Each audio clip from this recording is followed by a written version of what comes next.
Business ಅನ್ನೋದು ಹೆಂಗೈತೆ ನಮಗೂ ಇವತ್ತು ಅನುಭವ ಆತೈತಿ ನೋಡ್ರಿ. ಯಾಕಂದ್ರೆ ನಾವು ಇವತ್ತು ಒಂದು ಡೈರಿ ಫಾರ್ಮಿಂಗ್ ಹೊಂಟೋದು. ಇವ್ರು ಒಂದು 7-8 ವರ್ಷದಿಂದ ಬರೀ 5-6 ಆಕಳ ತೊಗೊಂಡು ಸ್ಟಾರ್ಟ್ ಮಾಡಿದ್ರಿ ಬಿಸ್ನೆಸ್. ಅಲ್ಲಿ ನಾವು ಹೊಟ್ಟೆ ಇಳ್ಸಕ್ಕೆ ಹೊಂಟಿದ್ವು, ನಮ್ದಾಗ ಗಾಡಿ ಇತ್ತು ರೀ. ಹಂಗೆ ಹೊಟ್ಟೆ ಇಳಿಸಿ ಅಲ್ಲಿ ದನಗಳತ್ತ ನೋಡ್ಕೊಂಡು ಬರ್ಬೇಕಂತ ನಾವು ಹೊಂಟಿದ್ವಿ ರೀ. ಆಗ ಅಲ್ಲಿ ಏನೇನು ಮಾಡಿರು, ಪೈಲ ಶೆಡ್ ಯಾವ್ದು, ಅವರ ಹಿಂದಿಂದ ಏನೇನು ಮಾಡಿರು ಎಲ್ಲ ನಾವು ನೋಡಿ ಅಂತ ಬಿಸ್ನೆಸ್ ಹಾಲಿನಾಗೂ ಬೇಸಿ ಉಳಿತೈತಿ. ಇಲ್ಲಾಂದ್ರೆ ಡೈಲಿ ಒಂದು 1000 ಲೀಟ್ರ್ ಹಾಲು ಹಾಕ್ತಾರತ್ರಿ ಅವ್ರ. ಕರೆನೋ ಸುಳ್ಳು ಅಂತೂ ಗೊತ್ತಿಲ್ಲ ರೀ. ಆದ್ರೆ 1000 ಲೀಟ್ರ್ ಹಾಲಂತೂ ಆತಾವೆ. ಯಾಕಂದ್ರೆ 100 ಆಕಳಿದ್ದು ಅಂದ್ರೆ 10 ಲೀಟ್ರ್ ಹಿಂಡ್ರಿ 1000 ಲೀಟ್ರ್ ಆತಾವು. 1000 ಲೀಟ್ರ್ ಅನ್ನೋದು ಏನು ದೊಡ್ಡ ಮಾತಲ್ಲ. ಆಗ ಹರ್ಯಾಗ 1000 ಲೀಟ್ರ್, ಸಂಜೆಗೆ 1000 ಲೀಟ್ರ್ ಅನ್ನೋದ್ರಾಗ ಇಲ್ಲಿ ಹೊಟ್ಟೆ ಇಳಿಸೋ ಜಾಗಕ್ಕೆ ಬಂದಿದ್ದು ನಾವು.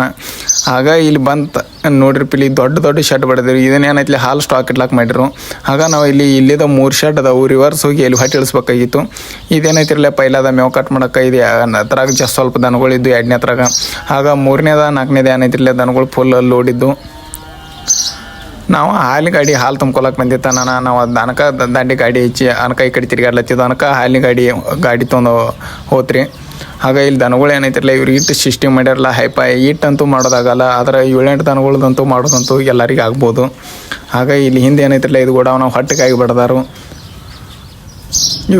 ಇವರು ಪೈಲ 7-8 ದನಗಳು ಇಟ್ಕೊಂಡು ಸ್ಟಾರ್ಟ್ ಮಾಡಿರಂತ. ಈಗಿಲ್ಲ ಅಂದ್ರೆ ಒಂದು 200+ ಅದಾವು.